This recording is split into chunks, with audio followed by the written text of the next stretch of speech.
Okay, so we are live. Welcome everyone to week number 4. In our last week, as we go over the principles, foundation principles before jumping to our Isaiah chapter by chapter class.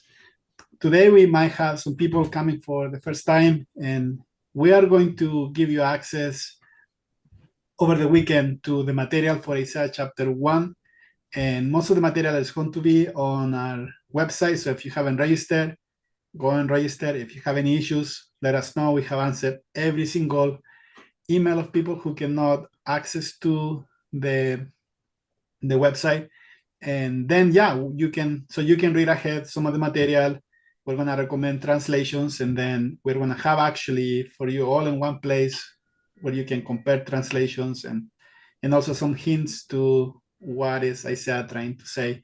And then all the principles we discussed so far, we're going to keep repeating them as we dive into the verses. So today is going to be a fun one for some, the historical context.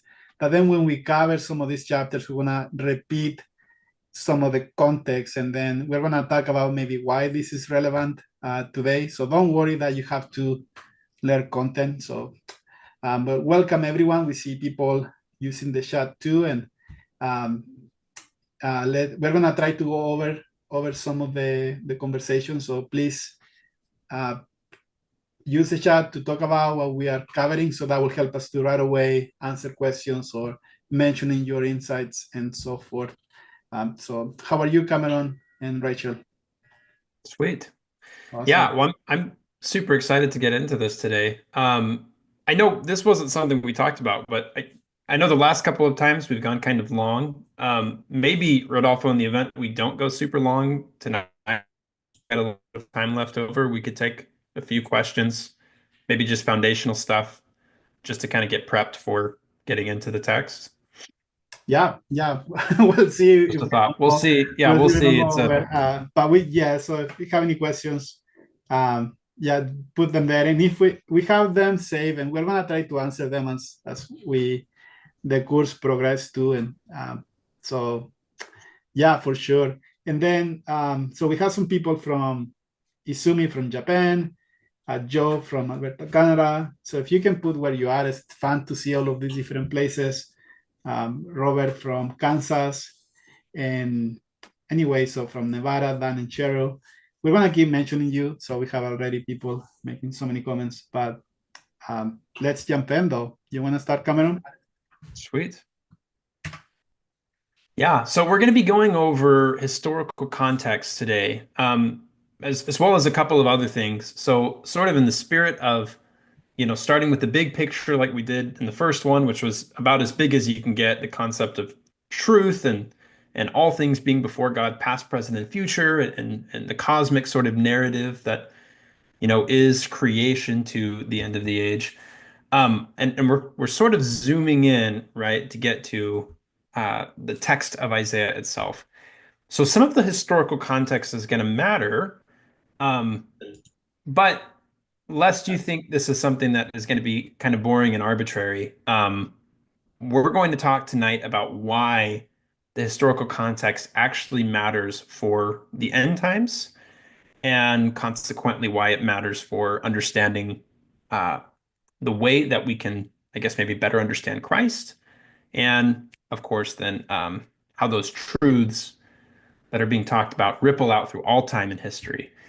Um, and so, Rodolphe, if you want to go to the next slide, this is something that we've talked about a little bit in a couple of past discussions, but just this idea that things come together in different ways, and different levels and degrees, right?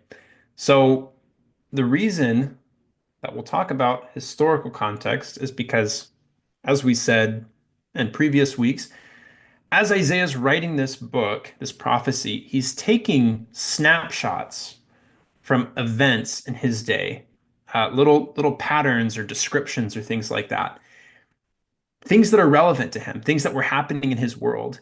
And he's sort of rearranging all of them into this beautiful tapestry that's telling us about, you might say, the end times, the end of days, but also lots of other things, because because it's the top of the mountain, right? It accounts for everything. And so it becomes an important pattern to understand reality in general. So the reason it's important to understand Isaiah's immediate historical context is because it will give you, let's say, the language and exactly what it was that Isaiah understood and was expressing, right, when he was writing about the things that he's seeing and describing in his own day. So, for example, it kind of helps you understand the references he's making. One thing that we were talking about recently is Isaiah is a lot like a meme. You know, if you've ever seen a movie and they come out with like a meme template, I say they, but if there's a meme, it gets really popular. There's some scene or some funny line or something like that, and you'll see people take it and then they'll repeat it again in lots of different contexts where it gets fulfilled. In order to really understand the meme, you have to have seen the original movie, right? You have to kind of know the reference. That's sort of the point of understanding historical context. So we'll get into some of that tonight. The very first thing we're going to get into is just some of the key players. And so, for those of you that are maybe somewhat familiar with Jordan Peterson or Carl Jung, um, you'll probably be familiar with the idea of archetypes, right? The idea that lots of stories follow a very similar pattern, and you get lots of the same key players that show up time and time again. So last time, for example, we talked about the hero's journey a little bit, right? Am I making that up? Yes, yes, we mentioned some of, yeah, at least Okay. we talk about it ourselves for sure. Right. Right. So you got, of course, right, the hero, usually born of, noble heritage, who has to take off on some kind of adventure. He has to leave home. He meets some kind of wizard, old sage, guide, prophet sort of figure along the way. Um, Usually there's some kind of usurper of the throne or somebody who's power hungry, wants, to take over and is tyrannical. Um, lots of repeating themes and patterns, right? That we see over and over again. So the reason we bring that up is because one of the keys to understanding the characters in Isaiah is to understand the role that they are fulfilling or the pattern that they play. Or yeah, the role they, how do you say that? Yeah, the pattern that they're basically um, basically carrying out. So each of these names here, these are kind of the major characters or categories or archetypes, you might say, that we'll look at and understand.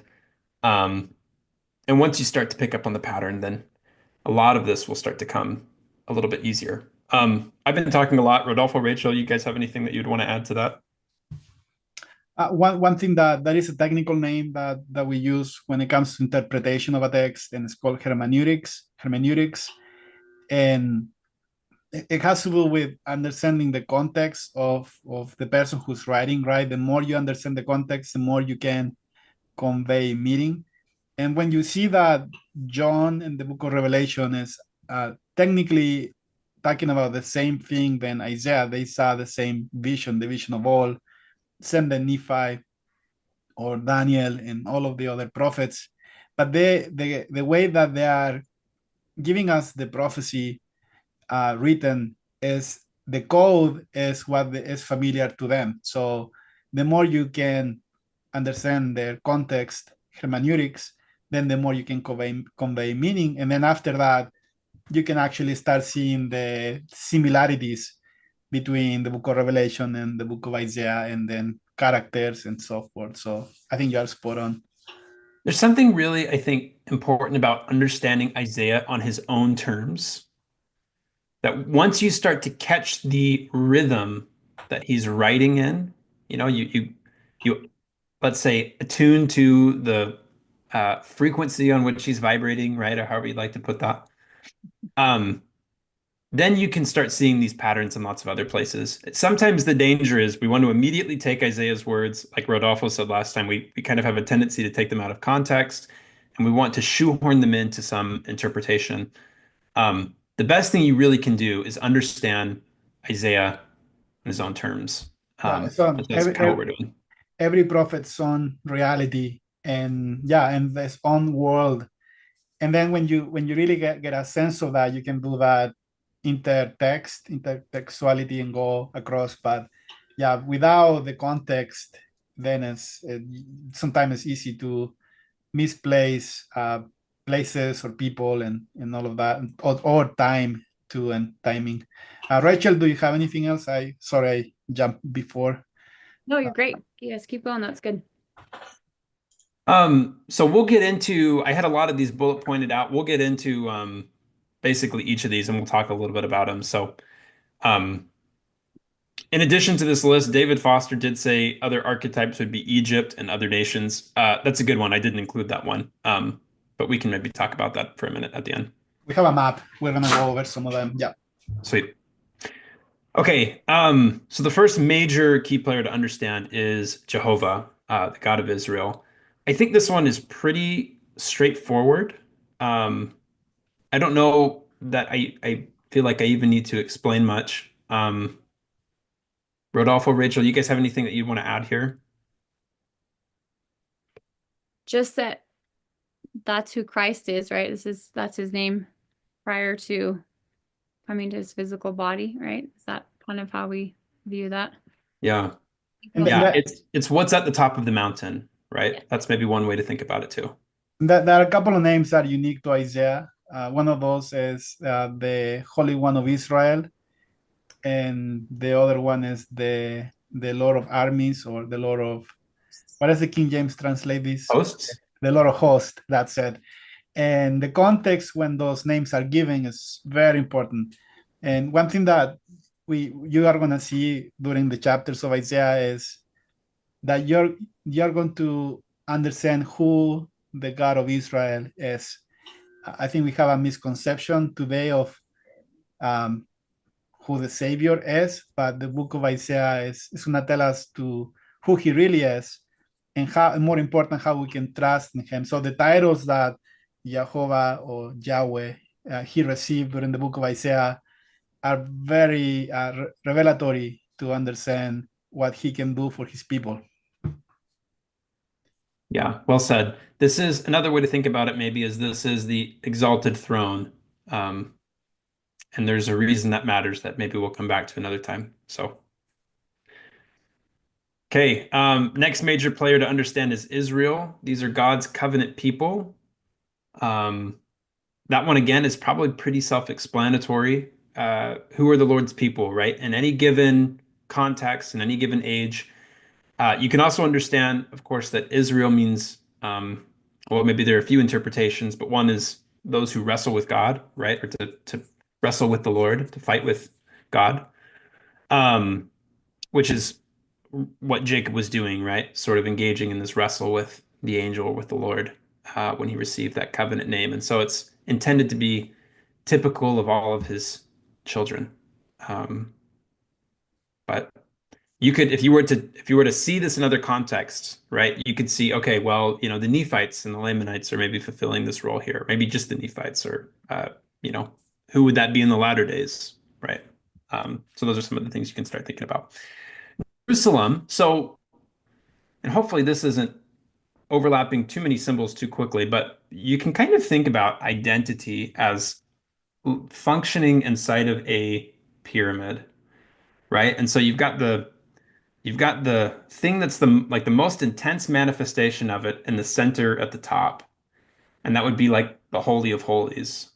And then as you start to move out, it sort of ripples out in a greater in terms of breadth, but a lesser in terms of intensity uh, sort of flow. So, for example, you'd start with the Holy of Holies at the center, at the top of the temple, and then you go out and you've got the holy place, and then the outer courtyard, and then outside of that, you've got the city of Jerusalem, which is the capital, and then outside of that, you've got the entire nation of Israel, and then outside of that, you've got within that particular sphere, outer darkness, right? It's the thing that's outside of the thing. It's the Gentile nations, right? It's beyond the covenant sort of identity. So starting with Israel, right? That's everything. That's the entire nation. And then you move in a little bit closer to the center, right? Jerusalem are those that symbolically are those that are closer to the center, right? Um, one way you can think about it, and Isaiah is very intentional in the way that he uses these names and terms, is Jerusalem are those that have repented, those that keep specifically the covenants and the laws that they've been given. So you can just think about it as getting closer and closer to the Lord's presence in a sense. Yeah, and then and the book of Isaiah for sure is, so you I think you mentioned the center place, and section 57, Doctrine and Covenants, verse 2, the Lord mentioned that the center place will be Zion in the latter days. So this is like the idea of recreation. So you have a new Eden, a new place, the cosmic mountain, where then everything is gonna flow from that. So we have Jerusalem of all in the book of Isaiah will be a type of the new Jerusalem, and so forth. So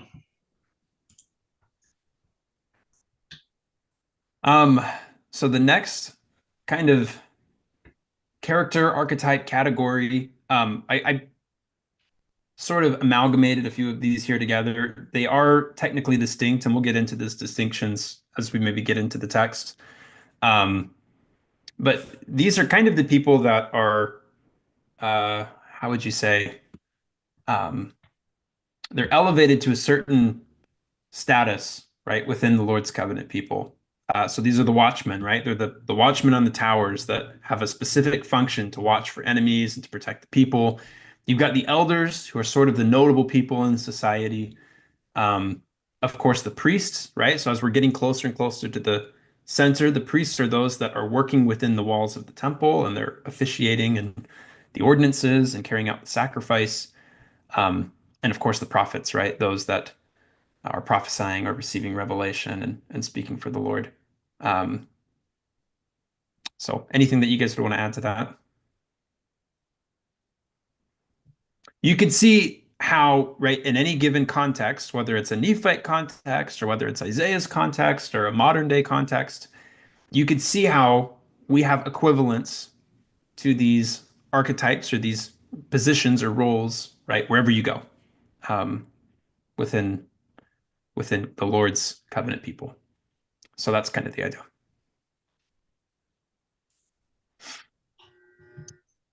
Okay, so getting a little bit more specific, Isaiah himself is actually an important character within the story. Maybe this is a little bit meta here.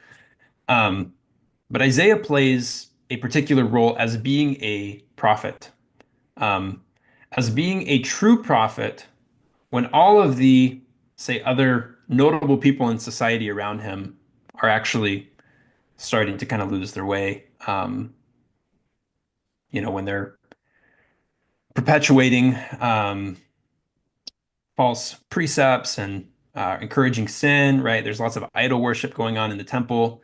And so the Lord calls Isaiah sort of um, as a result, right? I don't want to say reactionary exactly, but he certainly comes in response to the wickedness of the people as one who's called to come like an Abinadi, you might say, right? Or like a Lehi, who's called to go and to declare the Lord's word, call people to repentance.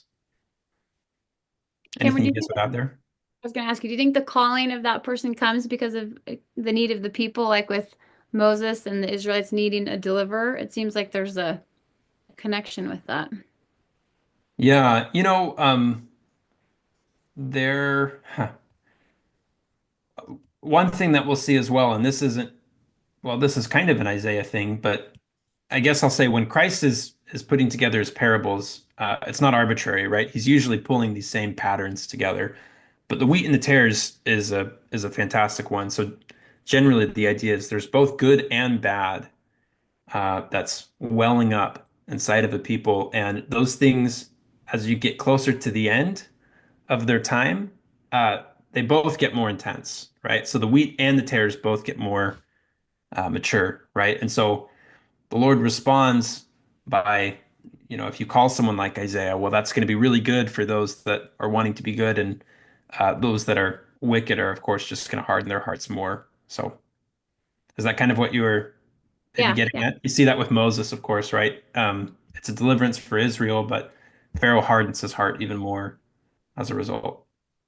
And in the Old Testament context, we have different a prophet, a priest, and a king.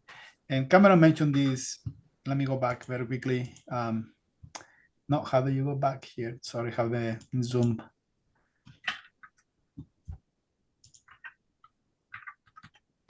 The ecclesiastical class, and usually when we see you have the perfect hierarchy of God, which is Zion, and then we have the corrupt system that always happen, which is the idea of Babylon, a Babylonian type of corruption, which is a counterfeit system. And then in the past, in this context, prophets usually came out of that system to warn about what was going on with the current system. So there were critics of the higher class, spiritual higher class, who were having those positions, and we're going to see that some of the context for Isaiah chapter 1 and to 5 technically.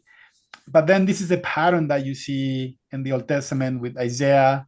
We're going to mention some of the contemporaries of Isaiah in a second, but then other prophets like Jeremiah, and the Savior comes in similar role, and Joseph Smith also comes in similar role. We see the same in the Book of Mormon with, like you mentioned, Cameron Abinadi, and then Samuel the Lamanite. So usually we see that the Lord sent, to Rachel's comment, a prophet to really speak against what is coming if the people continue the same lifestyle they're having. So Well said.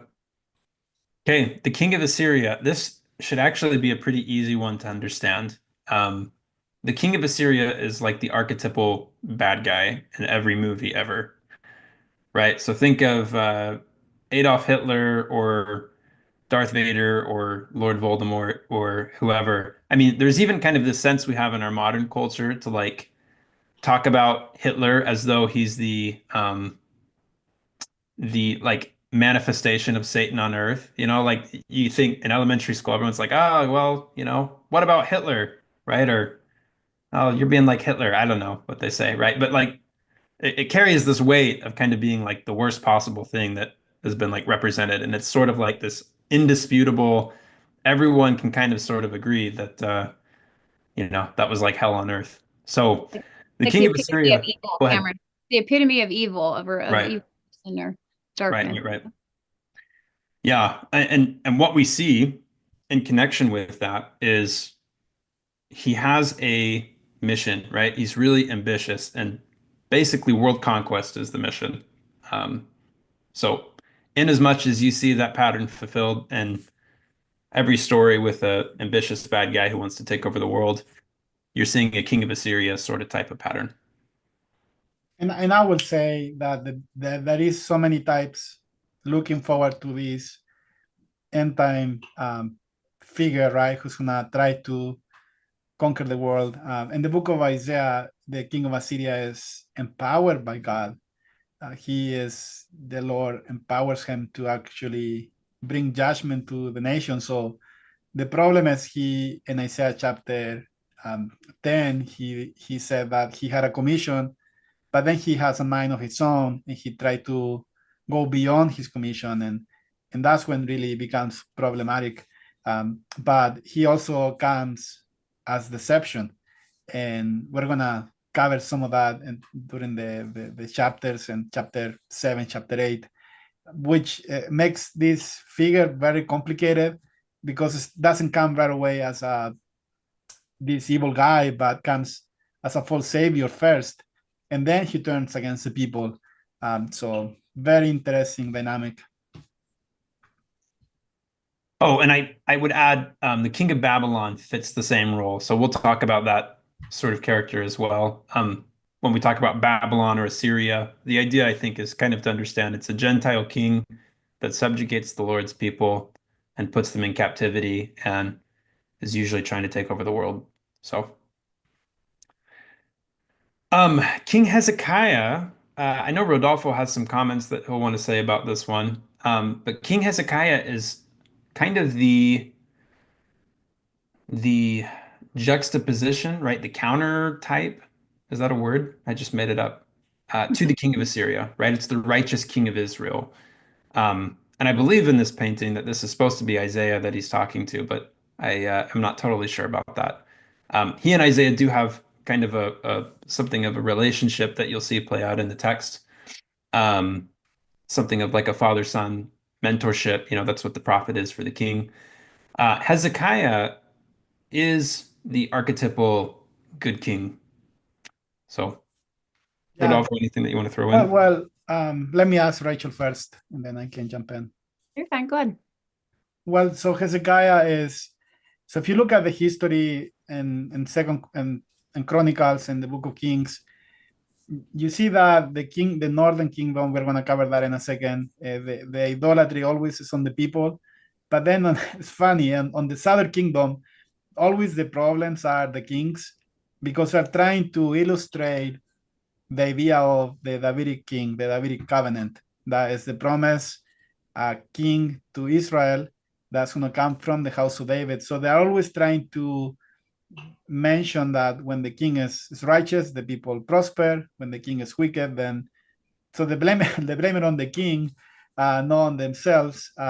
But King Hezekiah here really is the one who fulfilled that role. And you look back on all of the other kings, some of them almost were the type, but King Hezekiah has a very special place in the Jewish history, because he is a good foreshadow of the deliverer who's going to be the heir to the throne of David in the end time. And yeah, so everything is pointing to that fulfillment of the Davidic covenant as background.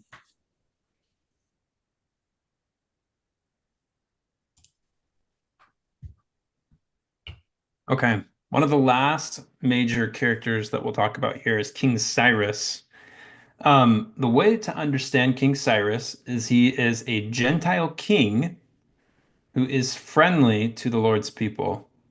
So he's kind of an outsider that is somebody who helps, somebody who looks kind of from an outside perspective and says, "Well, I'll see what I can do to sort of, uh, make provision for you guys to do your own thing, give you the space to kind of be your own people and fulfill your own role and things to that extent." I should have thought about maybe some parallels to this. I know that I could think about some, but just on the spot here, I don't know that I can think of any. You guys have any off the top of your head? Wasn't he the one born um as a shepherd, or as he's born and oh sorry. He has royalty, and actually he's the grandson of Why does he get sent away, or he's sent away because and then the current king of Persia, then his wife has two dreams about her son that she's pregnant, that is now overtake the kingdom and actually the world.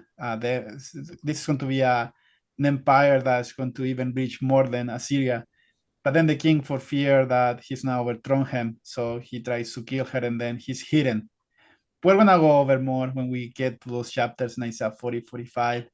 And then that fits perfectly that in Isaiah 49, the foreshadow of the servant who is hidden, and the Lord in Isaiah 49, verse 2 and 3, because then he plays a role as a light to the nations, a light to the people too, to be a savior to Israel. And he allowed them then the people of Israel to come back to the land.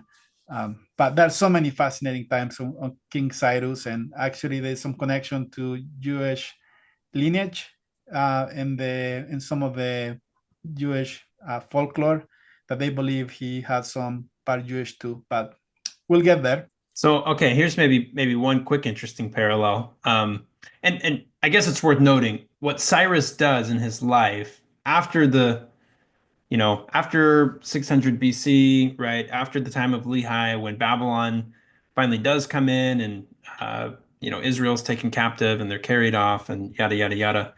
That sometime later, King Cyrus comes around and, as sort of ruler at the time, who has Israel, under his jurisdiction, is the one who provides the space for them to return to Jerusalem and to rebuild the temple.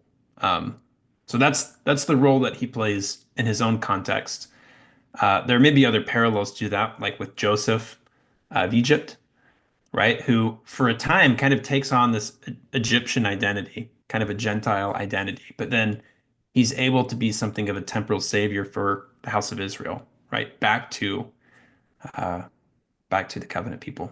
So, and he's the only figure in Jewish history that is called anointed Mashiach, and my anointed Cyrus, my anointed, Isaiah 45 verse 1.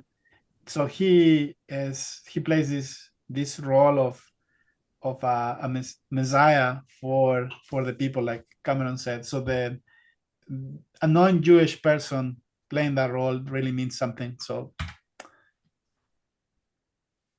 okay, the last one is the remnant. This is also an idea that you guys will probably be familiar with once you can kind of connect the pieces. The remnant is described as being like a lion, which is why I've got a picture of a lion here in 3rd Nephi 21 and Micah. But maybe one way to start thinking about this, if you want kind of a quick parallel you could jump to, and I'll pause real fast and say the point of the remnant is there's a prophecy that a remnant of Israel will return, right? That they're going to be destroyed, that they're going to be taken captive. They're going to be carried off into Babylon and foreign nations and things like that. Things aren't going to end well, but there will be a remnant who comes back and who reclaims the promised land. In every story ever, this is you can think of the Lion King as being kind of one of the best archetypes for this. You've got Simba who's at home. There's some kind of plot, right, to take over. Scar kills Mufasa and he sends Simba away. And then when Simba returns to reclaim the throne and to reclaim his land, that is basically the idea, the pattern of the remnant.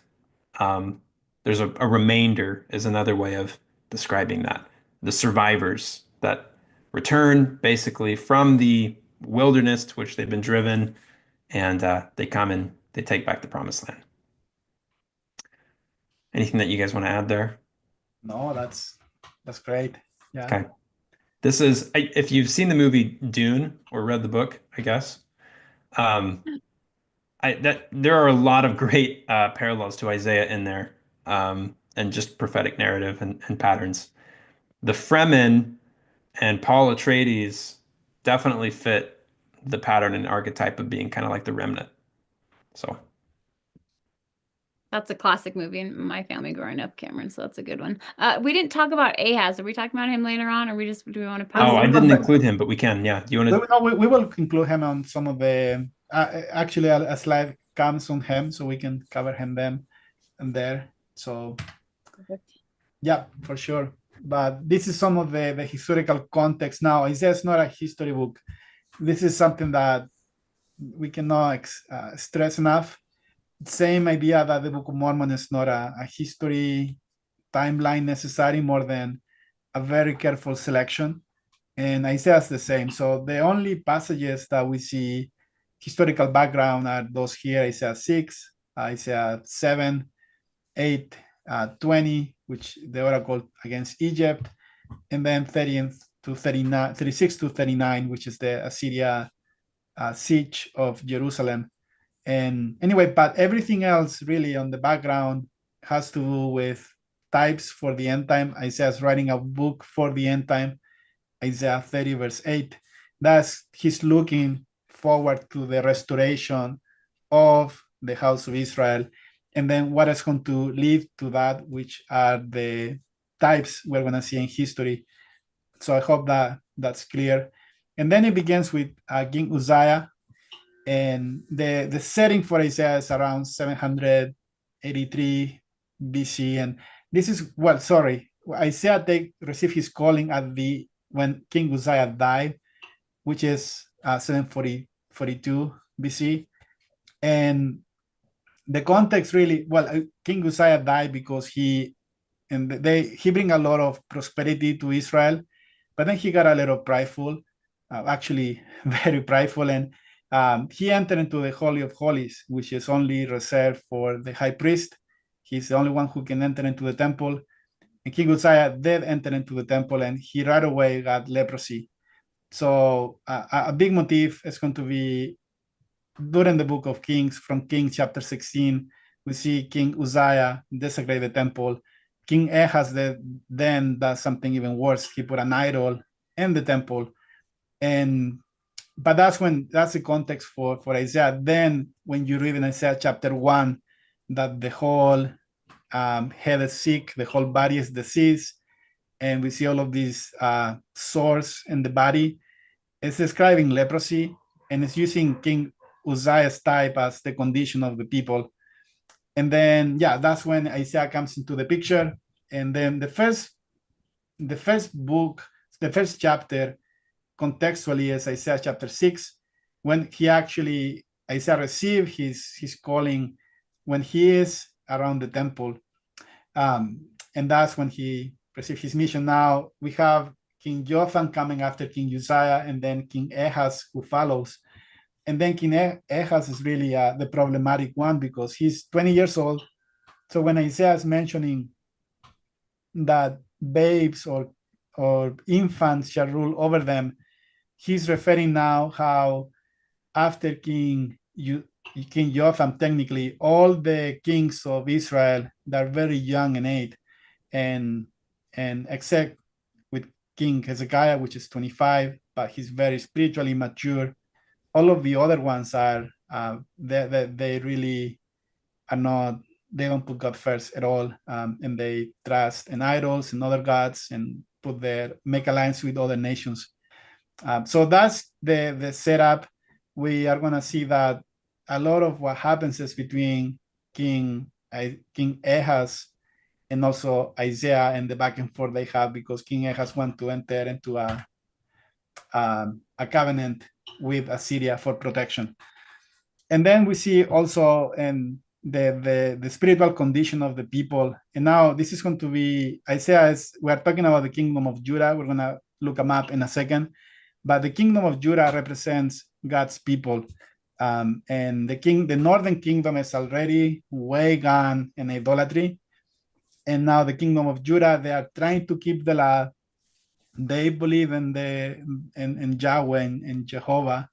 The problem is that they also have some type of mixed idolatry. We see that the people maintain their religious rituals, but then Isaiah comes to criticize the observance of the law, and then the lack of really the personal sacrifice, the broken heart, the contrite spirit, the meaning of the law. And although they're doing all of the performance, they're missing the righteousness.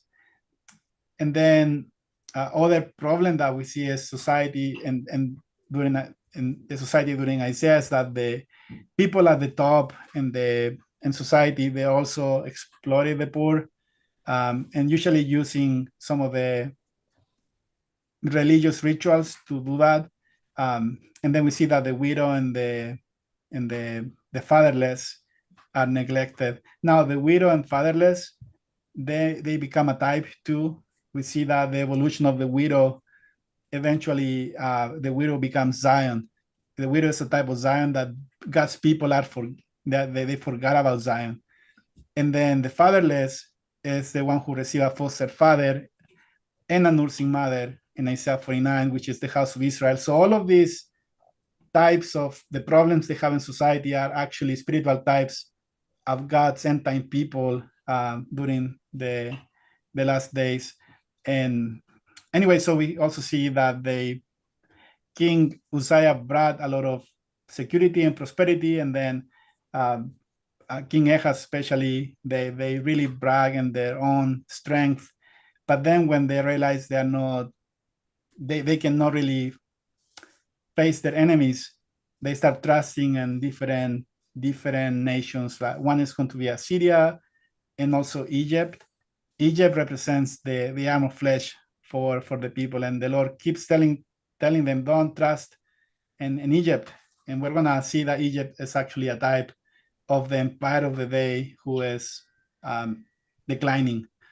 Do you guys have any comments before we move on?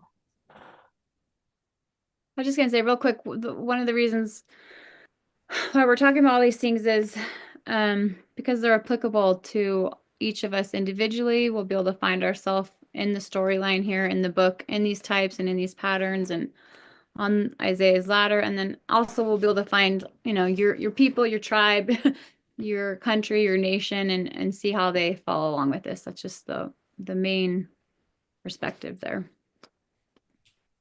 Yeah, and if this is the spiritual climate, and the real problem is that they haven't bring righteousness, and we're gonna talk about righteousness during the book of Isaiah, and also bring for Zion.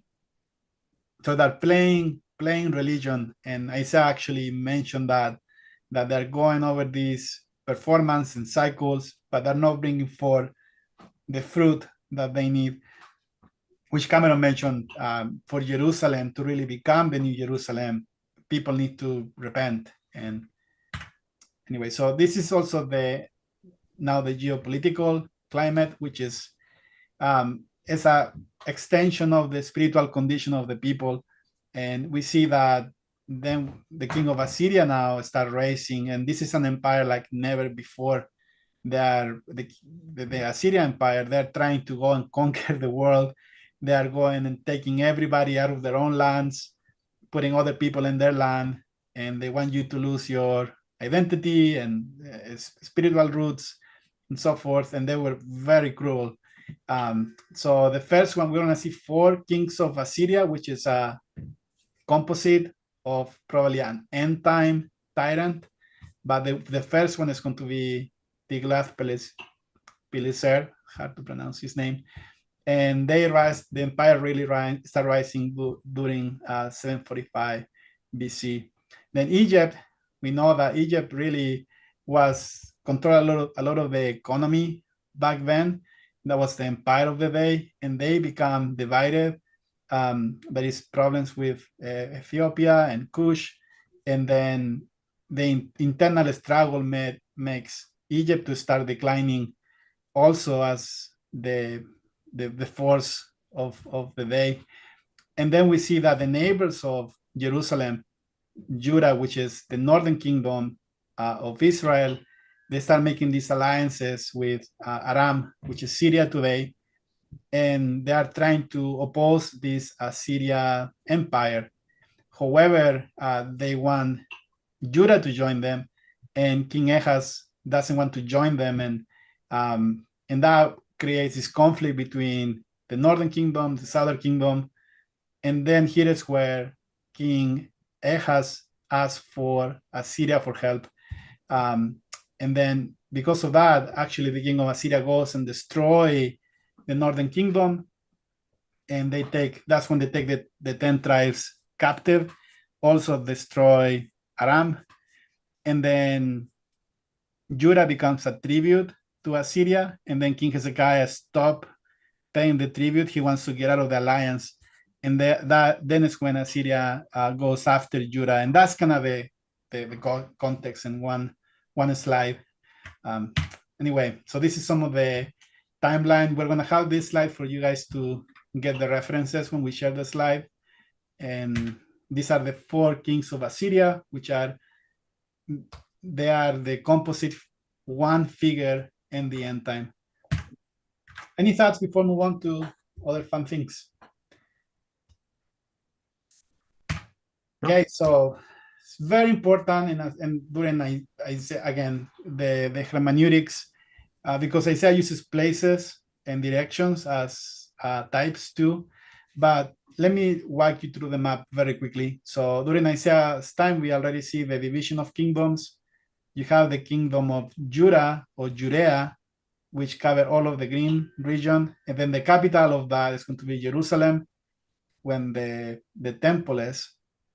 and also the kings and the upper class is going to be in Jerusalem. And then we have the southern kingdom, the northern kingdom, which is the kingdom of Israel. Now, in the book of Isaiah, Israel, Ephraim, and Jacob are usually the same thing. So when Isaiah is talking to Jacob, he's talking to the northern kingdom, which is composed of the 10 tribes of Israel. And then Judah, by the way, is composed of Judah and the tribe of Benjamin and some of the Levites. Similar, the Levites are also among the people of Israel. And then the neighbor of Israel is going to be Aram, which the capital is Damascus. This is the alliance they're going to form against Judah. And then we have all the other nations, Moab, Ammon, we have Edom. And then all of them are going to receive their own oracles or prophecies that Isaiah is going to speak to them. And we have Tyre and Sidon in Isaiah chapter 23 and so forth, Philistia too.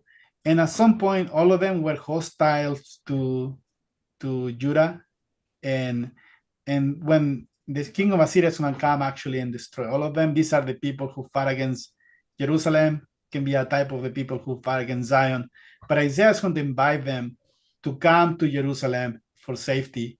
The problem is nobody wants to go to Jerusalem because they really don't have the military power to, if Assyria goes against Jerusalem, it's the most counterintuitive thing to do is go to Jerusalem. So they prefer go south, which is going to be Egypt for refuge. So anyway, that's to give you a little overview on the map.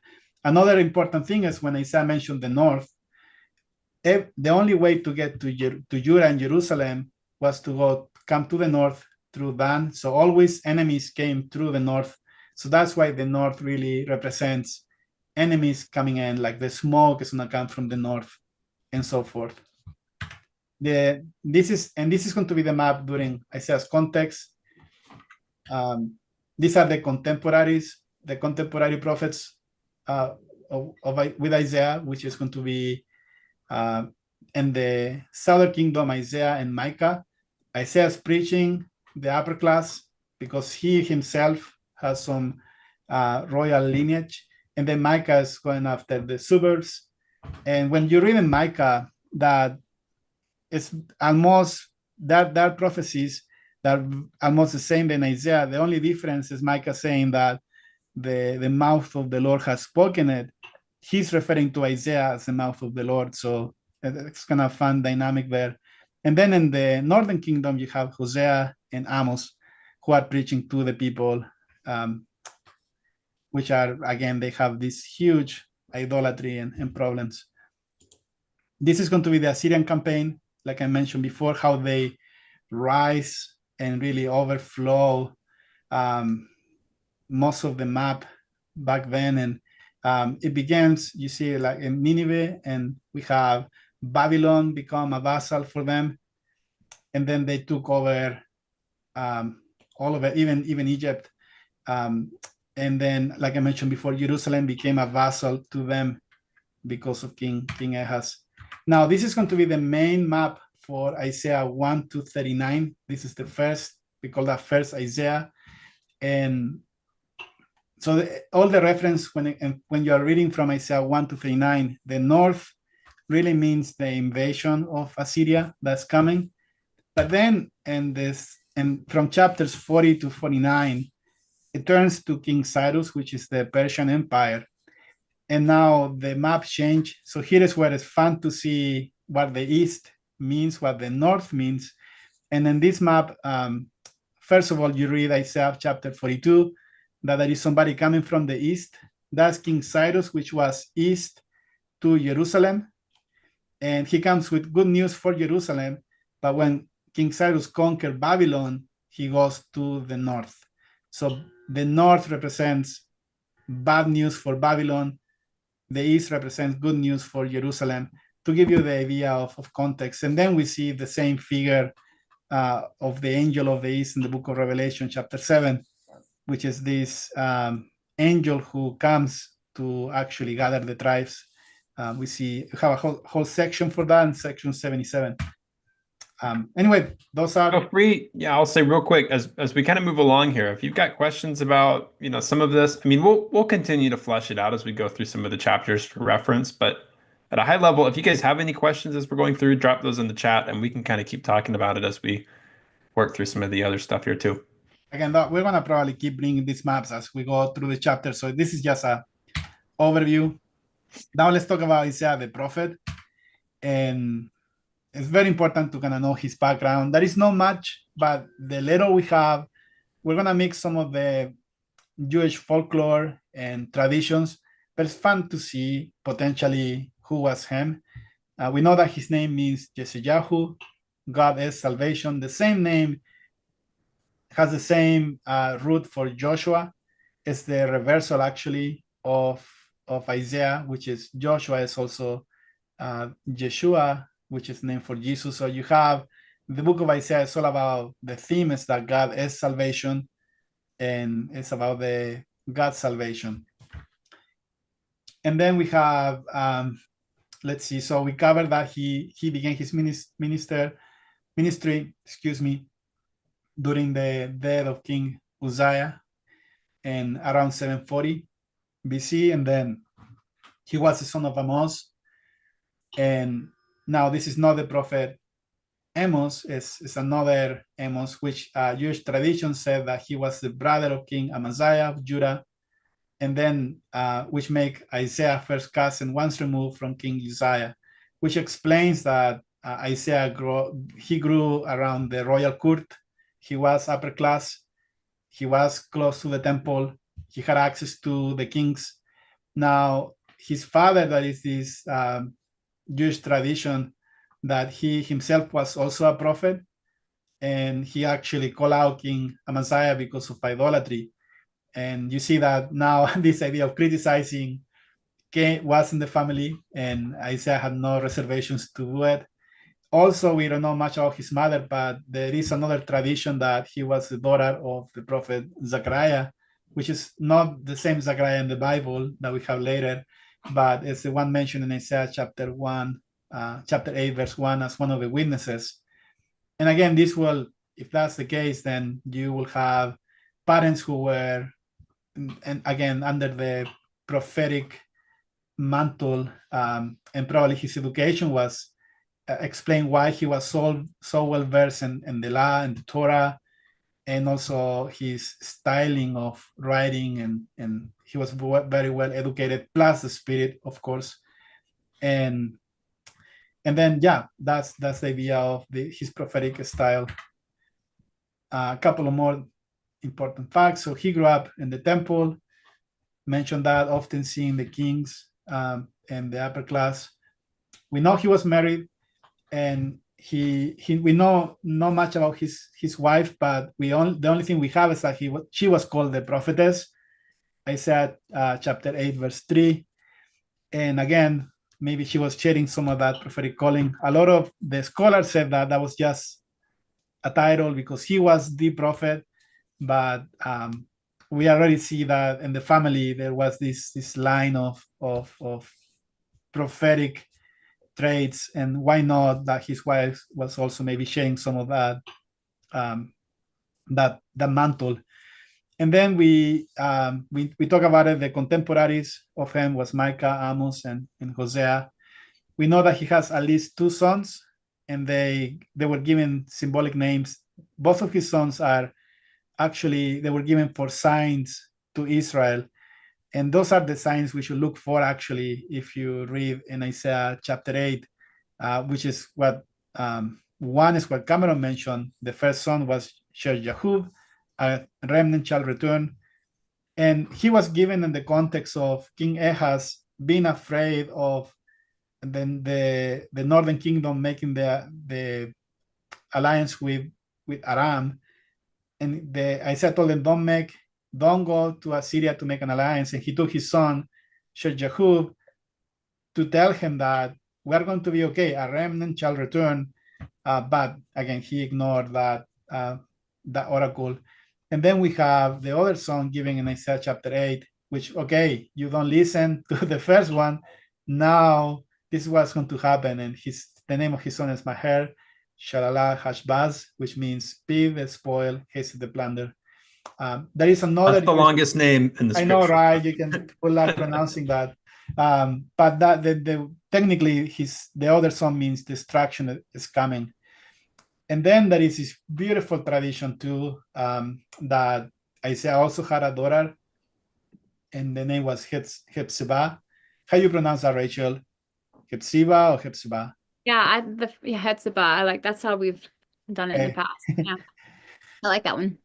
And we know that he was the mother of he was Hezekiah's wife because of 2 Kings chapter 19 and 20. And she was a type of Zion in Isaiah 62.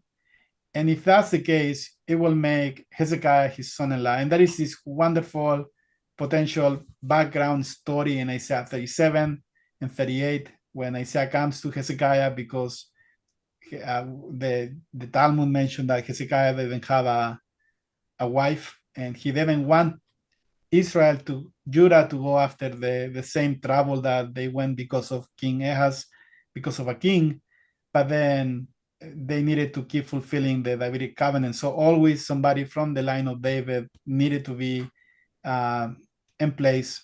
So Isaiah offered his daughter for wife, and that represents that union between the prophetic line and the Davidic line, which gives the birth of Zion, which can be a nice foreshadowing of the end time too. So, and anyway, some more details, but we know that he sees the Lord, Isaiah 6:1, which makes him like one unto Moses, so that he take that place in Jewish history because he see the Lord, and then has this mystical ascension. And then it becomes very, how do you say, his vision becomes a template for a lot of the mysticism that came after him, where people, they understood that the whole purpose of the law was to really encounter the Lord, and then some of the idea of Kabbalah came because of that, rooted in Isaiah experience. And then we have that the words mentioned in Isaiah chapter 6, when he says, the angels are singing, Kadosh, Kadosh, Kadosh, holy, holy is the Lord, is pronounced in the daily Jewish prayer. So the Kedusha, it comes from Isaiah, just as a fun tradition. And then because of he claimed seeing the Lord later, after Hezekiah died, and we have Hezekiah's son, his name is Manasseh, the ascension of Isaiah mentioned that he is the one who kills Isaiah, so his grandson technically, and because of the claim that he saw the Lord. Now, very fun fact is that in 2018 they found this seal. One was a royal seal, and next to it another seal. And the Hebrew, this was a 2,700-year-old seal. And if you can see here, the one cut in half, you can see the word Nivi here, Isaiah. So Isaiah the prophet. And the next one is actually the word for Hezekiah. So you have Hezekiah and Isaiah seals found in Jerusalem, which may be an evidence for the reality of them as historical figures. What did you say that was dated back to? 2,700 BC old, so you need to do the math. So it's around 700 okay. BC. So this would be probably close to contemporary, if not exactly. Yeah, matches perfectly. And Very then cool. Jewish tradition, if you see Isaiah in a dream, that means good news, good comfort, because of who he was in history. Anyway, so this is just a quick slide on Isaiah's approach to the law, how he compressed everything into what they call the 6 commandments. This is from Isaiah 30, and how that was influenced also for the Sermon on the Mount, where Jesus also expound on some of these same themes of righteousness and go against suppression and so forth. You can pass the slide and then read them. And the last one is going to be that after Isaiah, this is a tradition too going around because of Isaiah chapter 8, which mentioned the Lord told Isaiah, he gives him a hand clap, which there is a lot of temple imagery in that chapter. And then he told them to bind the testimony, seal the law among my disciples. And they became this tradition that Isaiah has a group of disciples that they actually understood the knowledge that he received, that we receive in the form of a prophecy that we have to unseal, but they actually received some of this knowledge, and then the Isaianic school came from that it has been always a group of people who understand the principles of ascension and mysticism. We have a lot of the influence later with the scenes and then the Kabbalistic movement. So Isaiah is not just linear, but there is also a personal ascension experience that you can gain because of what he gave us. So Rachel, we should maybe jump on that. You want to talk about some of that very quickly, and then we can maybe jump to authorship?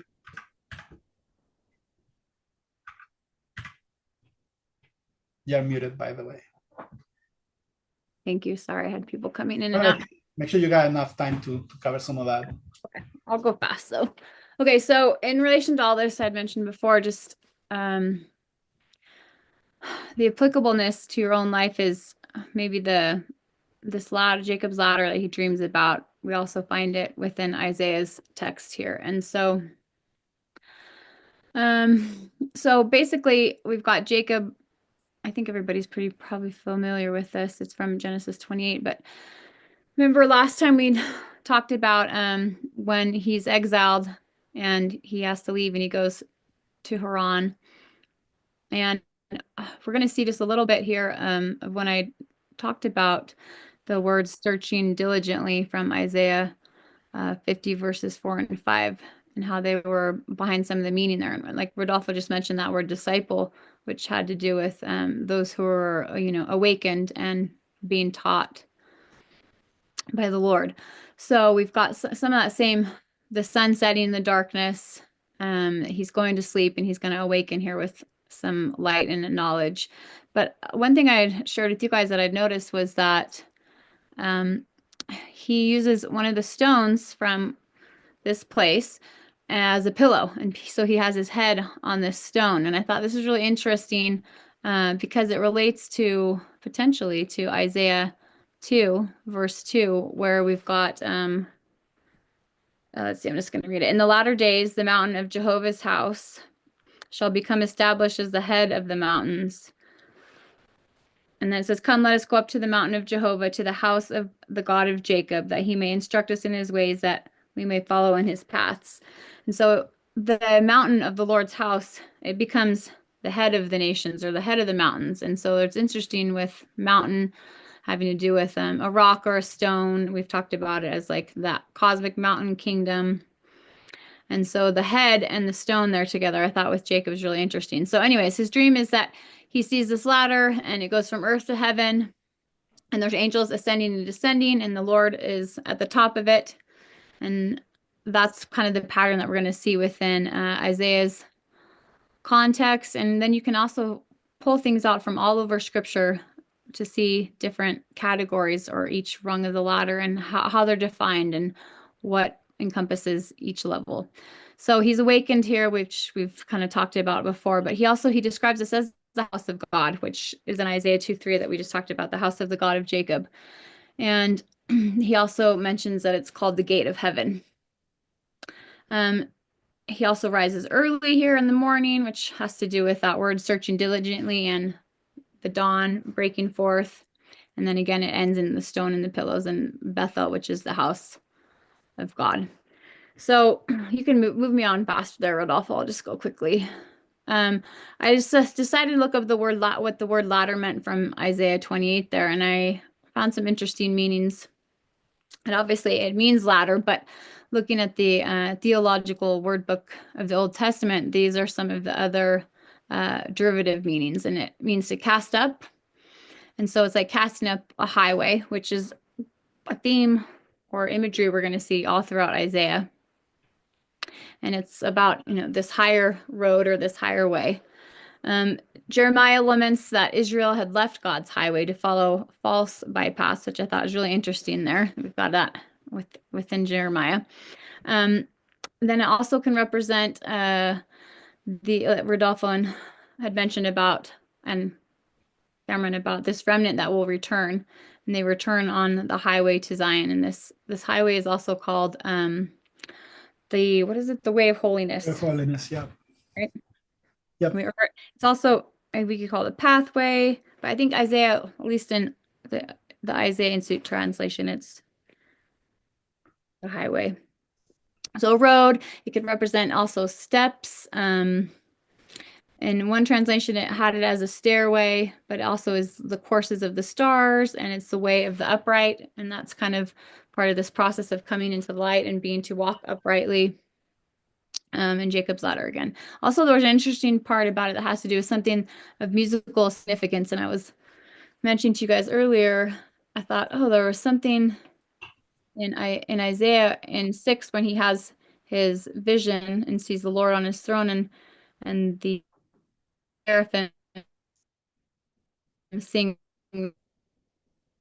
that Kadosh, Kadosh, Kadosh, holy, holy, holy. Remember, this is interesting. We're talking about this music involved, so that was super cool. And then you have the new relates. song. Oh yeah, good point. Yeah, so the son of Moses, but then in Book of Revelation, what I said, DNC too. There's so many songs. Section 88. No, excuse me, I think 84. We have the songs of Moses, but they're gonna sing a new song, and this idea of a higher level of worship to the Lord, or proper worship, also songs has to do with the idea of speaking a tongue of angels, which the only thing they speak, right, is holy, holy, holy, is this song that they speak to the Lord. So represent a higher spiritual vibration that people receive when they enter into those higher spiritual levels. And the whole righteousness, that's a problem. There is no righteousness in the book of Isaiah, and the word for righteousness is the same idea of walking upright, which means to walking up, looking up. And it's all about alignment with the Lord. So you're doing the things for the right reason, not for any personal gain, which the gain is the problem. And that is what the Book of Mormon always is trying to emphasize. When you have pride in your hearts, then you're always looking for a gain. And this can be inoffensive things. Sometimes we sell the gospel, we go the gospel for blessings, we have the prosperity gospel, and we do a good job trying to motivate people for all these different reasons. But the true worship and true righteousness means that you are doing it for the Lord, and it's the offering you do to him, which allows you then to open that door to ascend, which somehow the system in the book of Isaiah, that door is blocked, and the motivations are not there. But when unlocks, then you can receive this experience that Rachel is speaking. Thanks, Rodolfo. Cameron, you want to add anything to that? No, I don't think so. That's perfect. Okay, so this is last one here about this real quick. So we've been talking about this Jacob's ladder, and we find it in Isaiah as well. And one of the things I have noticed more so is it's not just about these rungs on the ladder or these spiritual categories or about leveling up. There's an interesting feature within each rung of the ladder that's really important that we'll get into as we get into the chapters, but has to do with covenants, as each kingdom has a covenant, each law has a covenant, each rung has a covenant, and you participate in these covenants, and only through these covenants can you move through the progression. And so that's really been super insightful to me lately. So there's 7 categories within Isaiah's ladder, and I think you can make a case for probably, there's a lot of fluidity in there and a lot of definitions and very specific things, but This is just a real quick little, I'll start at the bottom. So perdition is like the spiritual point of no return. I think most people know what that is. Babylon, they're worshipers of idols. And this literally, these are just little blips about them. But so Jacob Israel represents a category that they believe in God, but they're not participating in any law or any covenant structure.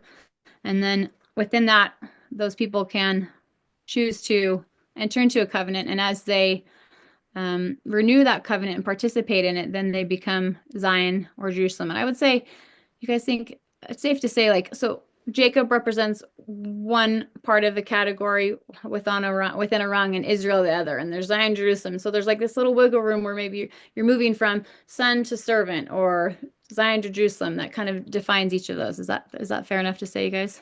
Yeah, I agree with that. Yeah. So then within Zion, Jerusalem, they become God's covenant people, like those who participate in the Sinai covenant, and they're participating in a lesser law. It's not the higher law, but they're still participating in the covenant.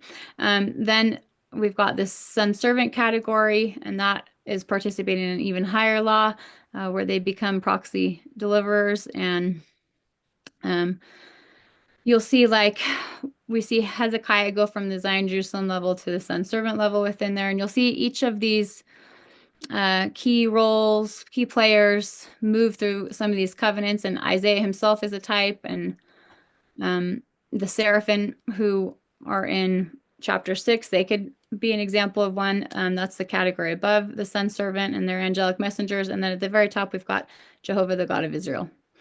So within this category and this system that Jacob saw were those ascending and descending and ministering to one another. And each, I don't know, for me, I see it as the best way for everyone to participate wherever you're at. You don't have to be fully converted. You don't have to be this or this or that. You can just be where you're at, and you can participate in the game if you want.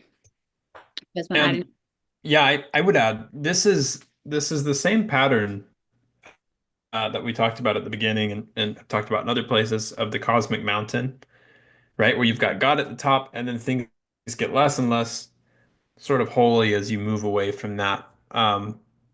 It's symbolized in the nation of Israel, like we talked about. You know, you've got like outer darkness, perdition, right? These are the spiritual, it's like point of no return. And then Babylon, right? And we're getting closer and closer to ultimately the temple and the Holy of Holies and the presence of God. So that's another way to look at the same ladder to heaven, right? Is the mountain.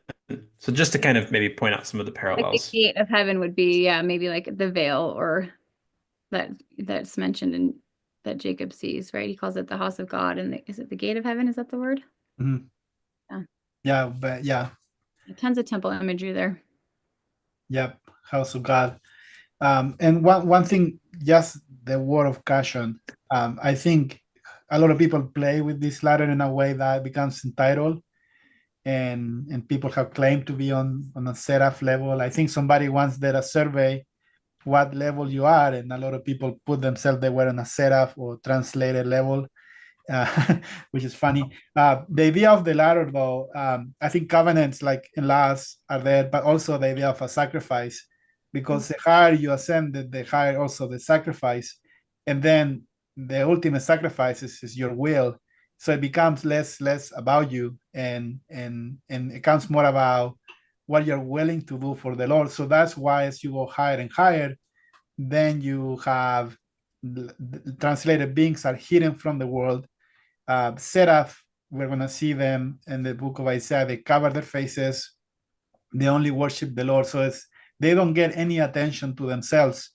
And anyway, so just the word of caution, as people sometimes feel that they're translated and then they can go astray very quickly. So the best indicator always is the sacrifice you're willing to pay, and then how much are you willing to minister to the ones that the Lord is putting in your way, and also how much really is about you. It's actually about the Lord. You have a fun type in the Bride of Jared, which was a contemporary of the people in the Tower of Babel who were building this tower to get to heaven. And then in Genesis chapter 10 mentioned that they wanted to build a name for themselves, which is very interesting, because then we have that the brother of Jared had no name, and then because he had no name, it becomes less about him, but then he is the one who actually ascends the mountain, then enter into the presence of the Lord, and so forth. You have a nice archetype of That's a ascension. great point. Yeah. Anyway. I thought about that. Yeah, that's a good one. He brings and carries the stones up, like Yeah. brings Exactly. stuff. Yeah. Yeah. Another thing I'll say is, even though and this is maybe, I don't know if word of caution is exactly the right way to think about it, or just kind of general advice. It's good to talk about patterns that sort of, and principles that kind of frame reality, but there's also wisdom in recognizing that for each of our individual lives, the way that these things manifest or happen are going to be totally unique and kind of custom. And so even though these are sort of the general patterns that we orient ourselves towards, um, it doesn't mean that, at the same time, you got to get really dogmatic and rigid about, I don't know. I don't know if that maybe makes a ton of sense, but there's a little bit of space between the complexity of our individual lives and these patterns that kind of hold everything together. And it's good to kind of live in both. Love it. Yeah, that's a great advice. And last thought on this, though, and to make it contextual to Isaiah, the book of Isaiah, is that anything that is below Zion, Jerusalem, it gets into the dominion of the king of Assyria, that he can go and destroy. We're going to see the motif that there is no intercessor or deliverer for them. And then Jacob Israel is where right now we have most of God's people who needs to be divided. These are the idea of the 10 virgins. We're hearing a lot of that, right? In General Conference, and it's a motif that we have to pay attention, because that division happens in that Jacob Israel level to go up or go down. But then the lower levels are going to be the dominion of, that's the destruction of the wicked. That's the end of the world. That's going to happen through this entity, which is the king of Assyria. Anything else, Rachel? That was wonderful. No, real quick, to the extent that you ascend, you also go through a descent period that is equal. So I think that's another thing when you talked about, people thinking they're on the seraphim level, or, to rise that high, you have to descend that low. And we've talked about the 7-part structure of the 2 halves of the book of Isaiah that go together, like ruin and rebirth, or disinheritance and inheritance, and I'm trying to think, my mind is blank tonight. Ruin and redemption, or Ruin and rebirth. rebirth, that's what it is. No, I don't know. I know. But anyway, so they have these 2 halves, one good, one bad, but you have to pass through the bad and descend below within that to rise above. And so that is a pattern that we also see, is the ascending and descending of equal extent. Go ahead. Okay, so let's talk about, we kind of general about Isaiah, and then about the book, historical context, also make it applicable. Now, this is more external things for you guys to know, that this is some of the controversies that are about Isaiah, about authorship. And the theory really came in the 1970s. So we're gonna switch gears to this, which this guy, Dodderling, he argued that there was different linguistic context for the later chapters in Isaiah, and then we became with the idea of the 3 authorship for the book of Isaiah, which is the proto-Isaiah, or first Isaiah chapters 1 to 39, and then we have, how you pronounce that? Literal Isaiah 40 to 45, and the 3 Isaiah, or third Isaiah 50 to 66. Now, then this was adopted, and really what people believe is that because Isaiah is prophesying, and these are the arguments about King Cyrus, which came, so Isaiah was around 700, we talk about it, 40 to 701 BC, but then King Cyrus come to the picture 150 years later. So he was not able to foresee him coming into the future, especially name him by name. And that became the main argument. So we have to say that Isaiah prophesied only for his time, Isaiah 1 to 39. But then when King Cyrus is the main theme from Isaiah 40 to 49, that means another group of people or another person was the author of that. There are some claims that there is this change in tone because Isaiah 1 to 39 is more about more dramatic about destruction, but then 40 to 66 become more about there is this tone of music, a lyric, more comfort, which totally makes sense if this is a book as a unity, that the first part of Isaiah is about waking up God's people, right? Because of the things they're going to go through. So then Zion is born. And then after Zion is born, we see that all over the scriptures that the remnants going to return to Zion, and they are coming with songs and all of that. So if you look at it from a holistic perspective, it makes sense. If you want to look at it just a historical context record, then the argument for multiple authors maybe has some validity. But let's see, there is this study that these people from BYU did in 1980 that they tried to really say if there was actually different Hebrew patterns and from first Isaiah to second Isaiah and third Isaiah. And they actually, through computer, they found out that Isaiah was the most consistent book of any other books of the Old Testament they test. So this was contrary to the claim that there was these different linguistic approaches. If you look at it from a holistic perspective, it makes sense that the themes evolve to comfort. That's how the whole Isaiah chapter 40 begins. Give comfort to Jerusalem, give good news to Jerusalem, to the people who are in exile to return, which is the gathering of Israel. And then we see that what is called thematic trajectory, that Rachel mentioned. One of that is the 7-part structure, that all of these themes keep repeating itself. But then we see the evolution of themes, that the servant evolves, and there is a trajectory, the idea of righteousness and salvation evolves. So as a holistic unity, the book of Isaiah really makes sense. You can read some of the slides. And then the claim that you cannot have any type of future predicted, that was actually not new. We see some cases where actually Isaiah predicts the future. So in Isaiah, the whole claim in Isaiah 40 to 45 is that idols cannot predict the future. And so you see from Isaiah 46 that the Lord declared the end from the beginning, and from ancient times the things that are not yet done. So doesn't make sense to make the argument where the book itself mentioned God as the one who is predicting the future. Before they spring forth, I tell you of them, Isaiah 42:9.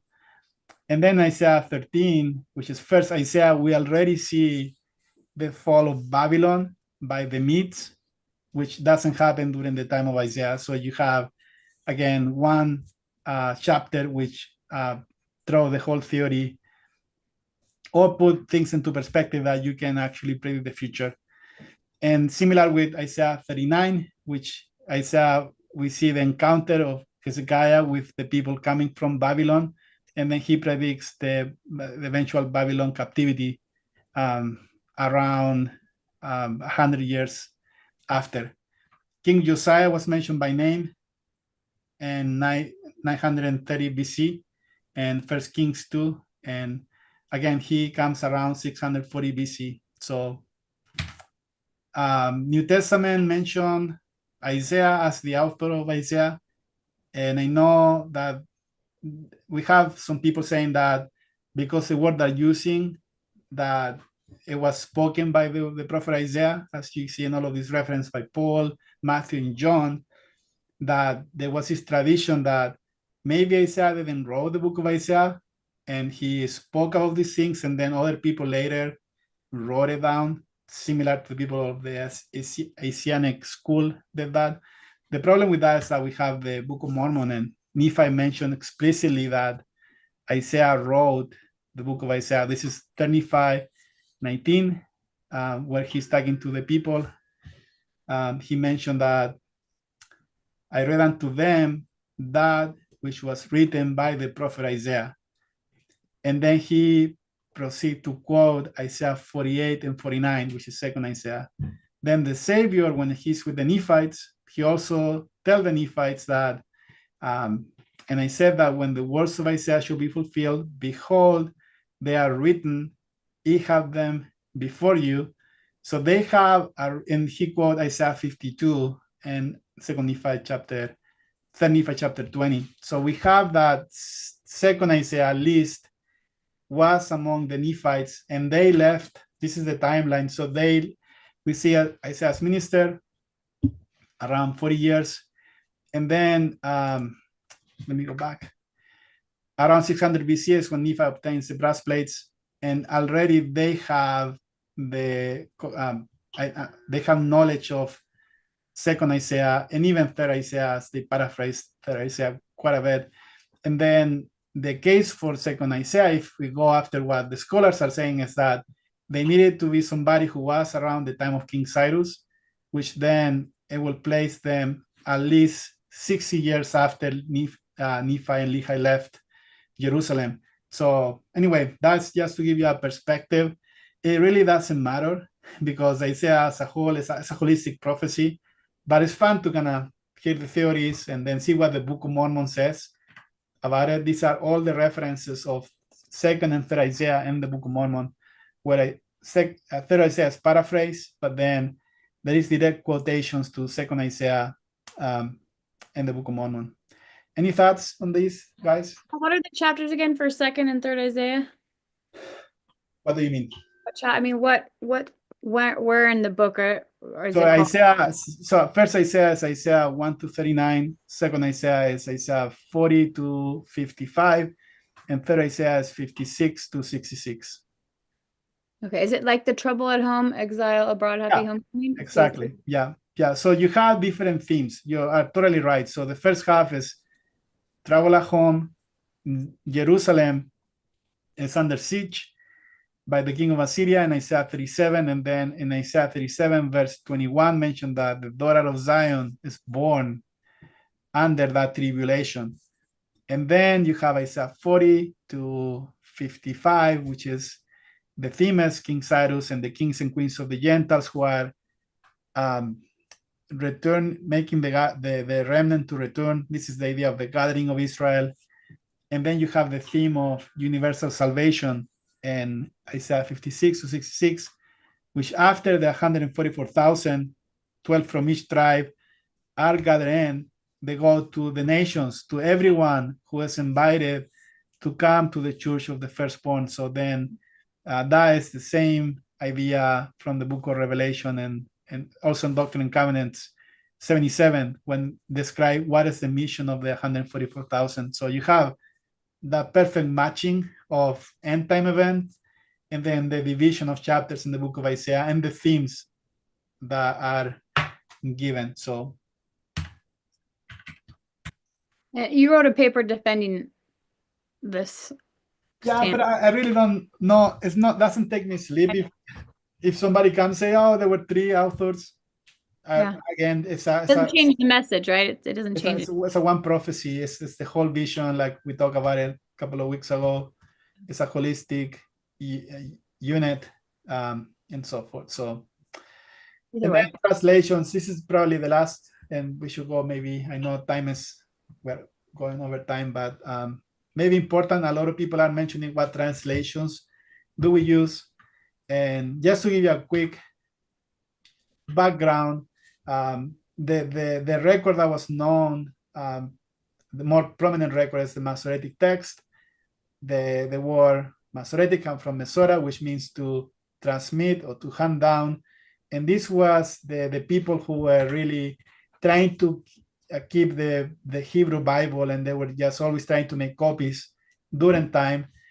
We have the famous one, which is the Ben Asher family. If you go and Google the Aleppo Codex, that is the Masoretic text. They keep that that document. And most translations today, they come from the Masoretic text. What happened is that during the after 1st century, 7th century, excuse me, most of the translation was done in Latin, and then from Latin, once removed to English. But then we realized that people start going back to the original Hebrew and so forth. And we see, how they try to preserve the Hebrew language. And then the Masoretic text, the cool thing is they have all of these annotations. They have vocalization, you have the vowels, you have cantillation marks, and then also you have notes about specific words. So they put all of this work to try to preserve the Hebrew language. Then later we have the Dead Sea Scrolls that were found in 1947 in Qumran. And the fascinating thing is that we found a whole scroll. It's called the Great Isaiah Scroll from that 1Q is cave number 1. And this is one of the most preserved scroll ever found from all the Dead Sea Scrolls. And it's almost the whole book of Isaiah complete. Now, there are some textual variants, but there are a few of them that really, oh, wow, changed the meaning. Most of them are just very, very minor edits from the Masoretic text, which is very impressive. And then we have other, what do we have today as far as translations? And we have the Book of Mormon, brass plates. We're going to talk about that in a second because it uses the King James language. But then we have the Dead Sea Scrolls. That dates the 3rd century BC. That's the date that we give it to the Dead Sea Scrolls. So it was way before the Masoretic text. We have the Septuagint, which is also the LXX, which is the Greek for 70, because there were 70 elders who translated the Hebrew to the Greek version back then. The Greek was the universal language during 2nd century. But then there was, if you read the Septuagint, it's very fun, but there are definitely a lot of interpretations they gave. They really believe in giants. So when you see this army coming from the north, they call them these giants coming in Isaiah chapter 13. And they have other earlier versions in the Masoretic text too, the Ethiopian Bible, and all of those are available online for you to check. Now,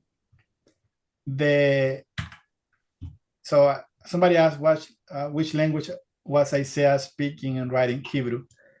So he spoke in Hebrew. And the Dead Sea Scrolls and the Masoretic text are the main sources where people today are doing translations. Now, the King James Bible is what we use mostly in our culture. However, if you go to the history of the King James Bible, it really had a political agenda. King James had some type of struggle with some of the Puritans because they were using the Geneva Bible, and the Geneva Bible had a lot of annotations that were against the monarchy, that God is the only king. So a good way to kind of pacify and create unity in the kingdom was to have one Bible. And that's where they decided to, in 1604, do all of this committee to translate come up with a better version. The problem is, though, that it's not really a translation because they took what was called the Bishop's Bible, an older version that William Tyndale did, and they tried to really, like 70% of the King James today was from William Tyndale Bible. And so there's not necessarily a whole translation that most people are aware of. But they really, one thing that they did was to aim for prose in English, again, try to standardize language, and then try to make it sound pretty, but not necessarily stick to the Hebrew and parallelism at all. And then there are these 15 rules that King James gave for translation, so you can see them. But there was some type of bias, desire to have the King James version.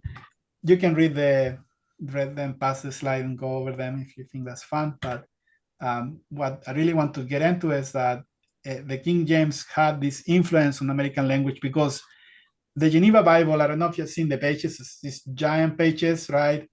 Very hard to reprint. So they went out of print and around 1660, and then that was the main Gold Bible.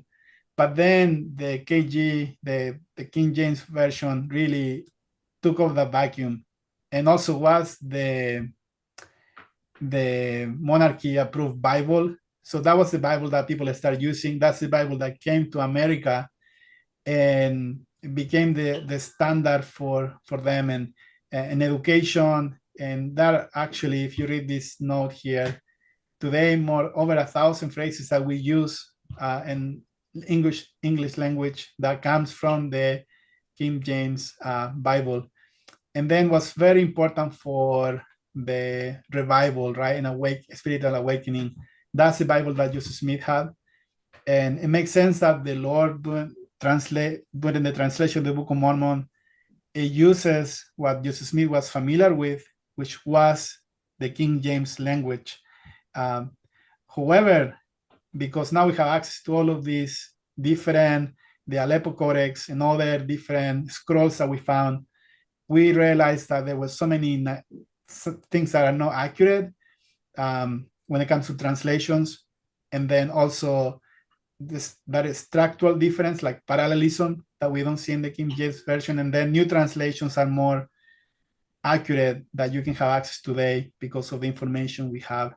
So that's why we don't use the King James to really go over it. It's a wonderful, wonderful version to do word text with the Book of Mormon and try to find similar words.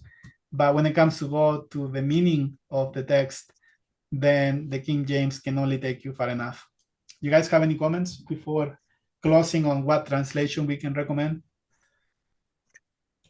Yeah, to your point, I think it's helpful to understand Isaiah on its own terms, like we said earlier. And so getting a clear translation will help you do that, see it on its own terms, in its own light, in its own context.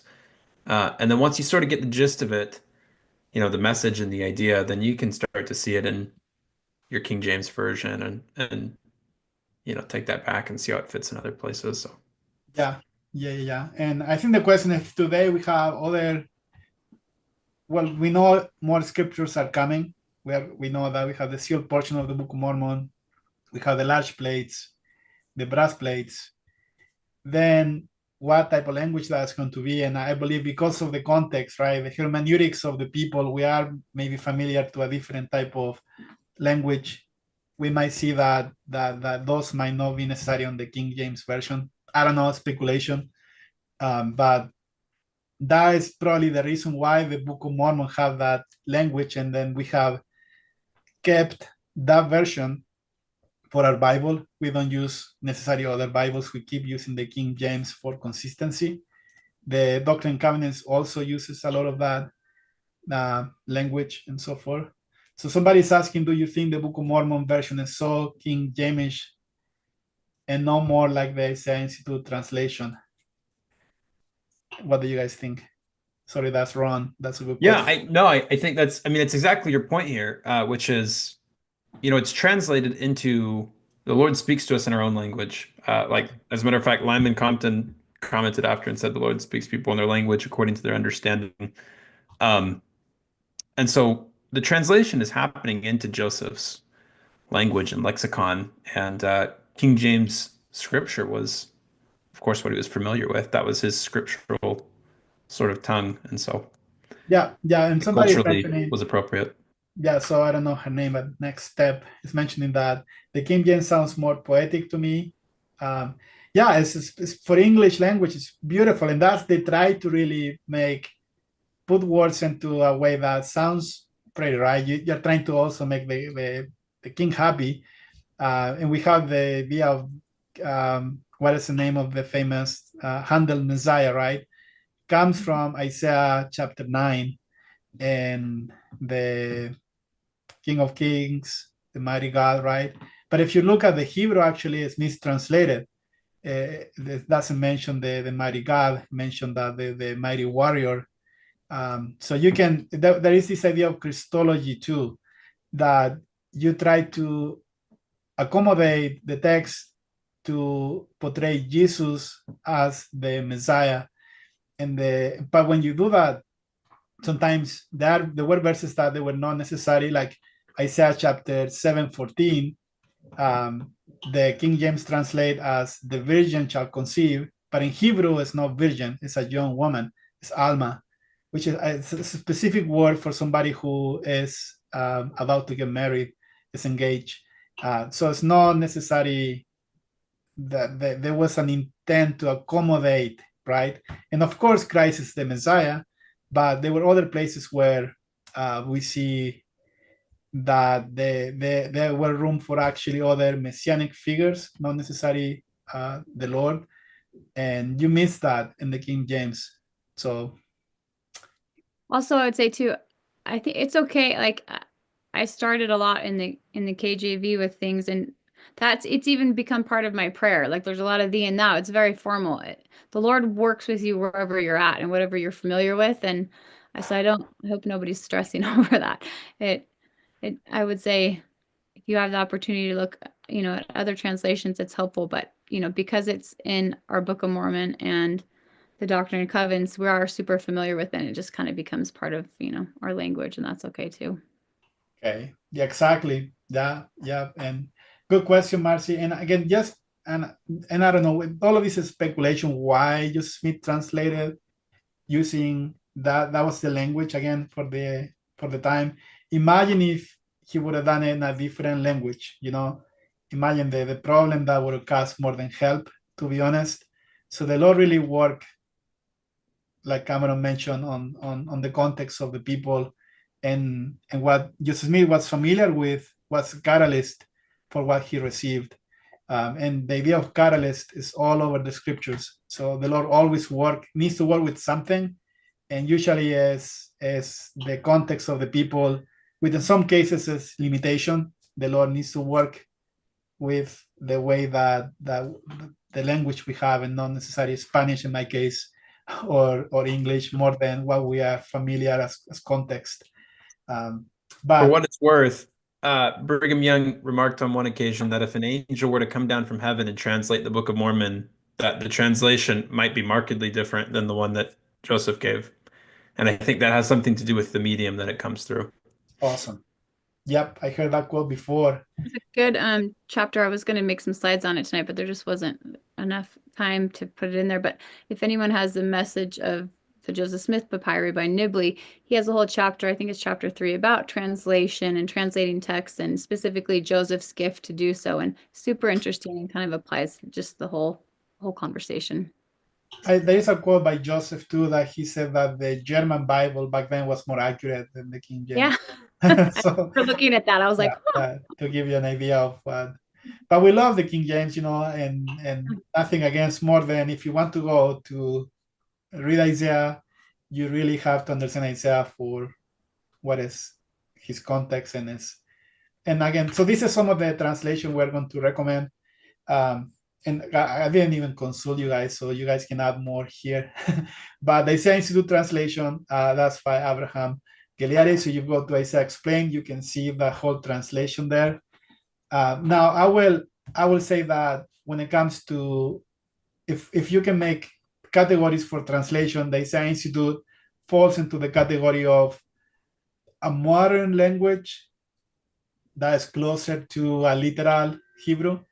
But definitely Abraham tried to really use words, because he believes that Isaiah is speaking to us, to our days, so it will make sense to use words that we're familiar with.